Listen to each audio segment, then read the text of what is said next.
Hey guys, today I'm going to be ranking hateful van life comments. I get absolutely inundated with lots of comments, particularly hateful ones, but also positive ones of people supporting the journey. And if you want to join that journey, join the Van Life Lux tribe and you can join the community. There's a Facebook group. But let's get straight into the hateful comments and start ranking the quality of these. I'm excited. Okay, first of all, we have Martin. He says, F that van and your van. I've seen that heap of beep about 5 times. Show the inside. So a bit of a poor use of grammar here, and F that van and your van, but it's the same van. That is my van and your. So I'm gonna have to give this one. It's gonna be in the 10th position. It's not very good quality. This is from Shy. I don't think that's your real name. We all know you didn't stay in that van last night. We also know that you just parked in a field and left it there. You're really terrible at making videos. So again, the grammar is a bit of an issue for me here. We all know, I think it lacks a bit of context for people who are watching the video. I don't think it really, so it's all right. It's slightly better. I'm probably going to put that in maybe the 7th position. So it's kind of not too bad. Where's your washing machine? Lol. Mum's house along with your insurance. Yeah, this one is, I guess, I've made videos about laundrettes and stuff already. So I kind of feel, this is Carl. I kind of feel sorry for Carl. He's not really watched the other videos. Hasn't seen that I've done videos in laundrettes. So this is going to be a 9. It's not the sort of quality. This is from Ollie. At this point, a effing caravan is less suspicious than that effing camper. The thing is, a caravan is quite obvious. I think a caravan is very, very obvious because you literally have a tow bar on the front. And it's not really making it. I don't think it's really making much of a point. So I guess I'm left with 6th position or 8th position. So that's where I'd put it in 8th position. Again, not very good there, Ollie.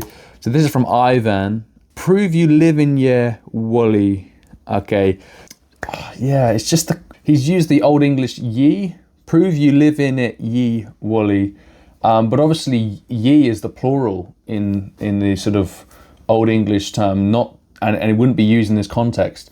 So it's poor grammar. So again, it's going to be down on that list. So I guess I'm left with 6th position. I'm really hoping to have some sort of quality. So we've got this one. Rob has left. This is a pathetic video. You know, I like that. That's quite to the point.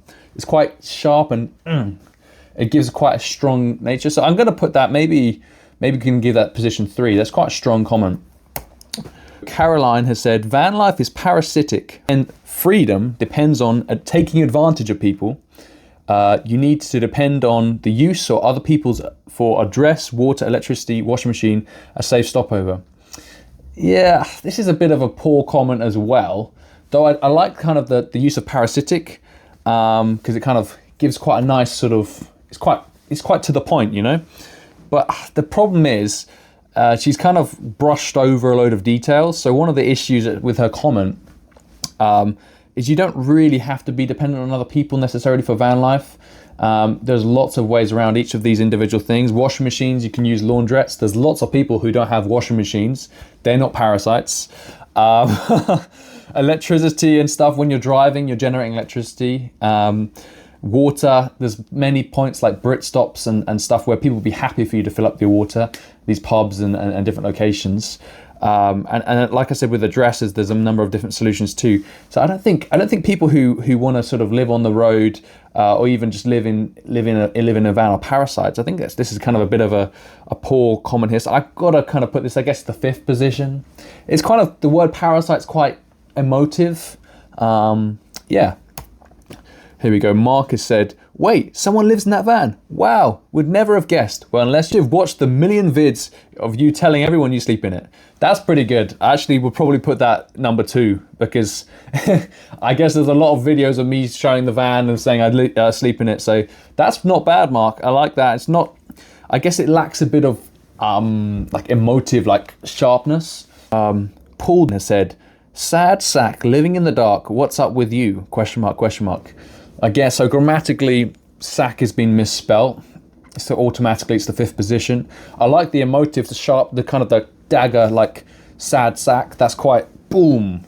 And living in the dark, I mean, it's not dark, is it? Because I have all these other bits going. But I like sort of, there's a nice sort of punch to that. Short, pithy, 2 question marks. Maybe it's a bit much, but it's pretty, I like it, yeah. Shy again, here we go. Nobody lives in that van. You've done a deal with the people who built it to create van life videos. It's not going well, is it? And we all park in places we can stay overnight. That's the whole point of van life. So at the end of the day, like, this is the company, we build vans, linked to Sussex Camper Vans. We build camper vans, so the Van of Lux is linked to that. That's not a secret. We made a whole video talking about it. So yeah, I mean, I genuinely live in the van. I've been living in it since the end of January. Still going strong. So I don't really see what his point is. Not really valid. So I guess that automatically goes into sort of whatever the remaining, I guess there's 3rd positions available. Anyway, we'll go through a few more. Craig says, living the dream. Come on, son. Your ma'am said she wants you back home.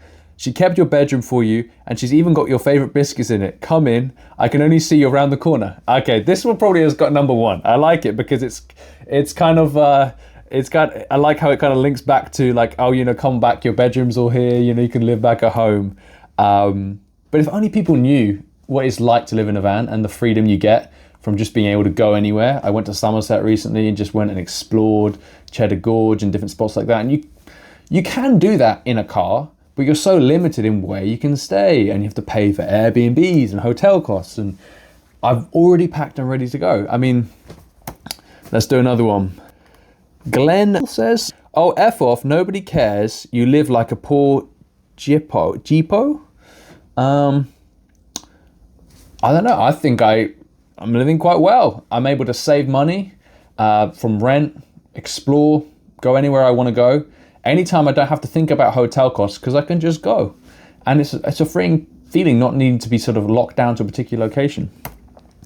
CJ says, is this what homeless people without jobs do? Again, there's a bit of a spelling mistake here, which I'm not too fond of. But I don't think so. I think van life is really a freeing thing. People who really want to live life free, not pinned down to physical locations. Every night you have to go back to the same place over and over and over. I'm able to go anywhere. I'm able to go and do trips and explore spontaneously, immediately. And most people who live in physical houses don't have that option unless they're very well off. And even if they are well off, planning it requires a lot of planning. Booking an Airbnb, is it going to be good? Checking details, keys, all that stuff you have to think about. I don't have to think about that. I just find a good spot, maybe a Brit stop or a campsite or even a residential street. Friends, family can go and stay. And then the last one I will do is Morten. It's he's put clown. I mean, I like this one. I'll give it the 2nd or 3rd position. I think I've basically taken up all the ranking. But yeah, this has been reacting to hateful van life comments. Hopefully you enjoyed it. I've obviously received many good and very sort of grateful, thankful, blessed van life comments too. So they're not all negative. In fact, most of them are positive. But yeah, thank you so much for watching. And yeah, if you want to find out more about Van Life Lux, you can join the Van Life Lux tribe by clicking the link in the bio. There's a Facebook group, and we're making a Discord to sort of share information with sort of other like-minded van lifers. And if you're interested in getting a Van Life Lux yourself, we sell, and we also, and if you're interested in getting a Van Life Lux yourself, we also do sell them and offer finance on them too, so you can get them on a monthly plan. So if you want to join and live van life, but you don't want to build your own van, this is a great option. But anyway, bless you guys and happy van lifing.